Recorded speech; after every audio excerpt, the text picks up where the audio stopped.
What is going on? Welcome to No Chill Promos. How y'all doing? Hope having a blessed weekend for watching this. Before I get started on this review for Backlash, just gotta do a quick shout out to all subscribers to the channel and to the followers from Rumble at 417 here on YouTube, at 117 on Rumble. So once again, thank you so very much. But enough of that, let's get into it. Still not 100%, but the show must go on, right? As far as this pay-per-view, I'm not gonna hold you. I keep it 100 on this channel. I thought this shit was boring. Like, I was just so uninterested watching this shit. It's just like I did predictions for this pay-per-view or PLE. There's nothing premium about this shit. And I was gonna post it in the community tab. I'm like, I don't care that much. I really don't. I was 4-1. The only match I got wrong was Becky versus Lyra. So I figured she was gonna be on her Becky Hogan shit, brother. Try to elevate the women's intercontinental belt because Lyra sure as hell ain't doing it.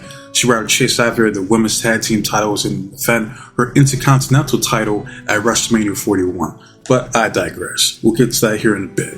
But yeah, as a whole, this show is fucking boring, and I don't like this 5-match format. Now, this isn't fucking TakeOver. I'm gonna keep booking these PLEs like it's NXT TakeOver. Everybody loves my black and gold era of NXT. No, we don't. Alright, and to be quite frank, it's overrated. These people swear up and down NXT Black and Gold was like the best shit ever. I watched it on and off. Like, I really stopped watching when Undisputed Era were at their peak, just running rampant down there. I'm like, I'm good, man. I don't care about fucking Johnny Fuckface Gargano and Tommaso Ciampa, and I'm good, man. I don't care that much. Anyway, enough of that. Let's get into this first match, which was a fatal 4-way to determine who's going to be the United States champion. You got L.A. Knight. Yeah. You got Drew McIntyre. You got Damian Priest, bisexual Taker. And then you got the reigning, defending, undisputed United States champion, the Samoan Werewolf, Hail Contra Fatu. Jacob, that is. Right. So it's a good match, good opening to the show, even though it was predictable. The surprise of the match was Matanza from Lucha Underground, aka Jeff Cobb, making his debut here in the WWE. Alright, I know a lot of people were speculating he's supposed to be coming through, what's official. I thought they were going to have him team up with Alpha Academy. Or no, not American made, my bad, wrong stable. Chad Gable, or El Grande Americano, the Creed brothers and Ivy Nile, like all those jobbers. That's what I thought he was going to go at first, but hey, they're like, hey, you're like Samoan or Polynesian, where the fuck you are, we're going to group you with the Timu bloodline. Yeah. And I know TJP and his wife were pissed. I heard about that whole controversy apparently on X. They're going back and forth, like TJP thinking Cobb's a piece of shit, and then his wife, man, this wife is completely unhinged. She said, you need to please unalive yourself, because I can't say the actual word because unalive sounds so much better. Like, oh man. But yeah, that's some wild shit, and I don't know. I don't know, and I don't care, man. Like, I've been saying they could have did more Jeff Cobb over there in New Japan. I'd say right fuck now, United Empire is done. You're washed. It's over. I'm like, who gonna rely on fucking Great O'Khan to lead you back to prominence? Like, come on, man, it's done. Since Will and Ozzy, Ozzy Open left to AEW, it's a wrap. Unless TJP feels like he could step up, be the new leader, and lead him to heights never seen before, then fucking do it. I mean, I don't think he can. Like, I don't think he's that dude. You know what I mean? No disrespect. I'm just saying. You know, but it is what it is. But yeah, as far as the match was good. Everybody had their time to shine at some point. You know what I mean? Everybody hit their finishers. Fast forward to the finish. Jacob hits the BME to LA Knight. Yeah. 1, 2, 3. And still United States champion Jacob 2. Yeah, I mean. And after the match, you had Jacob looking over. He's like, who the fuck's this nigga? Whose man's is this? I don't know him. Fuck's he doing here? We're gonna keep on going with this stale bloodline arc that should have ended years ago. But I digress. Moving on to the next match, you had Becky Lynch versus the reigning, defending, undisputed Women's Intercontinental Champion, Lyra Valkyria. Woo! Woo! Woo! All entrance. No character, all entrance. That's what Lyra Valkyria is. And Lyra's fiance, LJ, was ringside for his match as well, so big ups to him. I thought the match was okay. I mean, I couldn't really get into it, especially after what Michael Cole said on commentary, because I heard it, I was like, ain't no fucking way he just said that. I do believe, if I'm not mistaken, he said that there's only one Women's Intercontinental Champion in the history of the WWE, and that's Lyra Valkyria. Fuck you, Cole. Fuck you, Cole, and fuck you, Triple H, the Pelican. Stay doing fucking China dirty. Dirty as fuck. China was the first Intercontinental Champion back when the title actually fucking mattered. You know? Yeah, but just keep dismissing her. Just keep treating her like a fucking pariah. When I heard that shit, I'm like, man, fuck this match. I don't give a fuck who wins either way. Like, I want Becky to win because I don't give a shit about Lyra Valkyria. I don't hate her, but I don't like her. You know what I mean? I think she's fucking mid. Just like Roxanne. But for some fucking reason, they're trying to push her into that fucking main event scene already. You know, fucking longest woman to last in the Royal Rumble, Elimination Chamber, like, and having matches with Rhea Ripley and Io Sky. Like, get the fuck out of here, man. Like, I don't see it. You're gonna tell me I gotta suspend my disbelief seeing a chick that's like 5 foot going against a beast like Rhea Ripley or Last Legend or fucking Charlotte Flair? Ooh, like, come on, man. Stop it. Stop it. But I digress. Fast forward to the finish, which looked awkward, but Lyra basically counters Becky into a pin. 1, 2, 3, and still Women's Intercontinental Champion Lyra Valkyria. Woo! Woo! Woo! After the match, Becky Lynch whooped Lyra's ass, beat the shit out of her. And I'm like, damn, like, she's adamant about trying to get Lyra Valkyria, her twin, the Timu Becky Lynch, over. I'm over here like, you can put her over 1,000 times. I'll still feel the same way about Lyra Valkyria I did the first time you put her over, and that she's mid. She's fucking mid.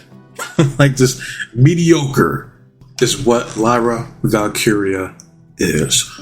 Moving on to the next match, and not to mention, like, this fucking ring here, you got Morgan and Morgan smack dab in the middle of the fucking ring. Like, man, this Triple H era fucking sucks. Like, listen, I gave WrestleMania 41 a pass, right, because of the main event in night 2, and I still stand by it, but I for damn sure ain't giving this shit a pass. You got Morgan and Morgan, you got Quick Trip, you got Target, you got Bojangles, you got 7-Eleven, you got all this bullshit, man. They have no shame in their game, right?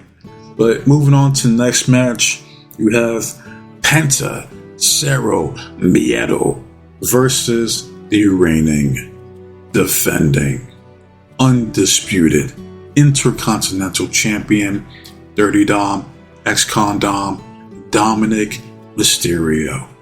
Right, coming out, you got JD McDonough, you got Carlito, who's not cool, and you got Finn Balor, who's like the biggest cuck on Raw at this point. It's like, you're gonna tell me, yeah, Dominic pin your ass at WrestleMania 41 and you're still in Judgment Day? For what? Like, it's all about long-term storybooking. Don't worry, just trust the vision. Alright, Finn will turn when it's necessary. Just let it marinate, let it simmer, and watch it unfold. It's garbage. This shit's garbage, man. But as far as this match, it was decent. I appreciate Penta getting a semi-push here on the main roster. Like, Penta was my favorite in Lucha Underground, so I'm happy to see him here on the main roster. And Dominic, he's improving, but he still has a long way to go, because I see people try to compare him to Eddie Guerrero, and I'm like, what? I'm like, what? Because he has a mustache, a mullet? I'm like, you take a look back at Eddie Guerrero in WCW, he was lean, you know what I mean? But he was jacked. Alright, and when he came over to WWF, and that 03 to 05, really 04 to 05, Eddie was super jacked. Alright, I can't say the same for Dominic. Alright, he's just been skinny, you know, not even skinny fat, he's just skinny. He's like skinny as shit. You know what I mean? That's one thing he really has to work on, man, in my opinion. But yeah, the match was decent. But the fast forward to the finish, which was El Grande Americano. He gets involved, knocks down Penta. Dominic takes advantage, hits the frog splash, 1, 2, 3, and still the Intercontinental Champion, Dominic Mysterio. Right? Big ups to him, you know, and they're still teasing this dissension with Finn and Judgment Day. It's like, hurry the fuck up already. Pull the trigger. You should have been fucking turned on them. But with the Pelicans booking, he has to drag shit out and have it overstay its welcome. You know, like with Austin Theory and Grayson Waller still tag teaming. Like, you gotta be fucking kidding me. But I'll talk about that on fucking Raw, I know, on Monday, whatever, Tuesday. But moving on to the worst match of the night, easily, without question, you have Pat McAfee. Now, how sad is it that you have a commentator can make a PLE before your world heavyweight champion and mid-card Jey Uso yeet? Garbage. Absolute garbage. They said, fuck you, Jey Uso. This spot goes to Pat McAfee because we can't get enough of Pat McAfee. So he comes out, should have gave him One Nation Army, you know, pay for the rights or whatever, do what you gotta do, but that song's so much better. You know what I mean? It sucks out, it was a one-time thing, because this whole, whatever fucking garbage-ass Def Rebel theme song came out to, it ain't it. Alright, and then he's facing the Ring General Gunther. Like, I wanted Gunther to whoop McAfee's ass. Chop the shit out of him. This should have been an absolute squash match. But no, they dragged this shit on for too long. McAfee got too much offense in. This match was garbage. Absolute fucking garbage. And then you got Cole trying to get emotionally invested like I'm supposed to give a shit, man. I don't give a damn. Like, Gunther should have ran through fucking McAfee and Cole. Fuck out of here. But Gunther eventually wins via like a sleeper hold, I believe, puts McAfee to sleep. Gunther goes over as he should, like fucking 2 minutes into the match, but afterwards we have Gunther paying his respects to McAfee. Like, for fucking what? Why are you respecting this man? Because don't act like fucking 2 weeks later he's not going to be talking shit about you on commentary, Gunther. What the fuck you respecting him for? What should have happened is, now, Gunther goes out there, squashes McAfee in like 2 seconds, right? After a match, he whoops his ass even more, and then that's it. Like fucking McAfee gets stretchered out. He has an all expenses paid ride via the ambulance to the local hospital there in St. Louis, and that should have been it. You know, and then if Michael Cole gets involved, then he gets his ass got to. Whoop his fucking ass for all I care. And you have fucking Wade Barrett and Joe Tessitore take over on commentary. But That's just me. Right, but we move on to the main event. Well, it looks like the fight's already started. It's time for the main event. Yeah, Randall Key Glock Orton coming out, hometown pop, crowd's going crazy, and I don't care how many times they play voices, I never liked the song, I never will. But that's just me. He comes out, still looks in great, phenomenal shape, really. And he's like, 44, 43 years old, some shit like that. All right. And then we have the reigning, defending, undisputed WWE champion, never seen 17, John Cena. They're gonna run back between these two one last time. This is it. All right.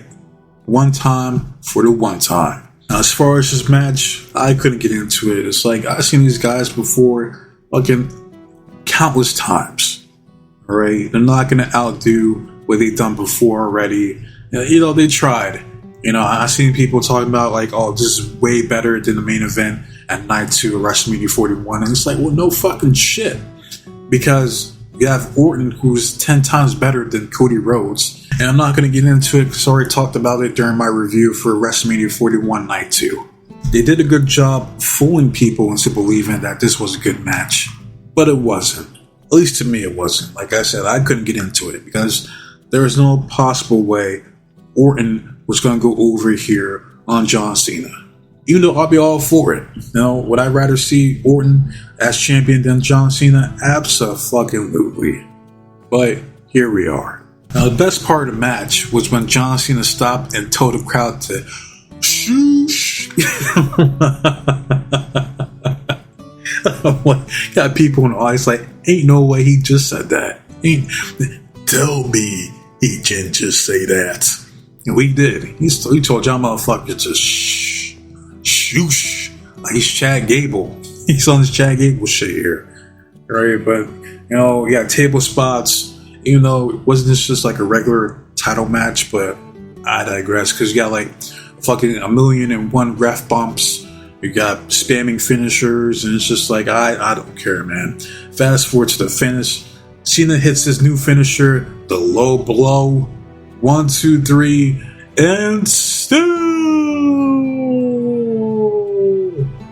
the undisputed WWE champion, John Cena. And that's it for this fucking PLE. Right, I know people shit on the finish because you got R-Truth getting involved. He gets his ass RKO'd, and like all this got RKO'd and all that shit. And you got John Cena just wins via a low blow. Like, hey, that's his new finisher that he's trying to get over. All right, the low blow, the classic go-to move for any heel. All right, so I ain't mad at it. My problem with the match is that I'm unable to suspend my disbelief because there's no possible fucking way that Randy was going to win here tonight. And what's also crazy is that these two never had a match at WrestleMania. And they never will. It's not a bad thing per se, because there's a bunch of matches that will never happen that should have at WrestleMania. Got Shawn versus Eddie, Shawn versus Rock. Got Brock versus Batista, Brock versus Bobby, which should have happened at WrestleMania. But, that's for another video. There's a bunch of matches. Sting versus Undertaker. I can keep going. But it is what it is. Or, hell, one last one. Trish versus Lita. Never happened at WrestleMania. Crazy. It was supposed to, but it didn't. But shit happens, man. It is what it is. My biggest problem with this fucking PLE, or PLEs, under the Pelican Triple H regime. It's this 5-match formula is garbage. Absolute fucking garbage. You have this bloated ass roster, all this talent, and you're gonna tell me that 5 matches is all I can spare. Get the fuck out of here. Alright, you're gonna tell me you're gonna leave off both your tag team champions. You can at least put Street Profits on here. As a, hey, we're sorry. Hey, Street Profits, I know that you missed WrestleMania 41, but I'll get you at St. Louis for Backlash. But do we get that? No. He said, fuck you. Alright? Fuck you to the women's tag team champions. You know, if they have no one chasing after them, then get rid of the fucking belts. Alright? Zelina Vega can't defend her belt. Tiffany Stratton can't defend her belt. You got World Heavyweight Champion Jey Uso, Yeet. He can't defend his belt against somebody, anybody, try to legitimize him as a main eventer. He still has yet to main event a PLE. Sad. It's like how, again, this dude's supposed to be called main event Jey Uso, but he can't main event a fucking show to save his life. Makes no sense. But yeah, man, that's all I gotta say about this shit. This pay-per-view as a whole was garbage. It was boring. It was predictable. But if you like it, more power to you. Let me know in the comment section. If you like it, your favorite match, favorite moment, you know, and all that good shit. If you go out your way to like and comment on my videos, I truly appreciate it. If you go out your way to dislike my video for something I may have said that offended you, more power to you. Right? But I wasted enough of you guys' time. So with that said, be safe, be blessed, take care of yourself, protect you and yours, your loved ones, stay warm, stay dry, stay frosty. But most importantly, trust in God. God be with you. I'm out of here. And until next time, adios.